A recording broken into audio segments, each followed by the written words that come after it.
মাতরম, মমতা ব্যানার্জি, মমতা ব্যানার্জি, অভিষেক ব্যানার্জি, অভিষেক ব্যানার্জি। দমকল পৌরসভার 16 নম্বর ওয়ার্ডের নাটকীয় দলবদল। দমকল পৌরসভার 16 নম্বর ওয়ার্ডের রাজনৈতিক পালাবদল ঘিরে চরম পরিস্থিতি তৈরি হয়। তৃণমূল কংগ্রেস ছেড়ে সিপিএমে যোগ দেওয়া একদল কর্মী সমর্থক কয়েক ঘন্টার মধ্যেই ফের ঘরে ফিরে এলেন তৃণমূল কংগ্রেসে।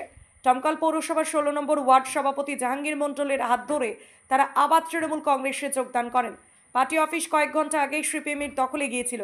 সেই পার্টি অফিসে আবার তৃণমূলের দলীয় পতাকা উড়িয়ে তা নিজেদের দখলে নিল শাসক দল। ওয়ার্ড সভাপতি জাহাঙ্গীর মণ্ডল জানিয়েছেন, তৃণমূল কংগ্রেস মমতা বন্দ্যোপাধ্যায়ের আদর্শের দল। সাময়িক বিভ্রান্তি কাটিয়ে কর্মীরা ফিরে এসেছেন নিজেদের দলে। ঘটনাকে ঘিরে এলাকায় তীব্র রাজনৈতিক উত্তেজনা ছড়িয়েছে। সিপিএমের স্থানীয় নেতৃত্ব যদিও এই দ্রুত দলবদলকে তৃণমূলের চাপ ও প্রলোভনের ফল বলেছে, তবে তৃণমূল নেতৃত্বের দাবি মানুষের আস্থা আছে তাদের দলে, আর এই ফিরে আসা তারই প্রমাণ।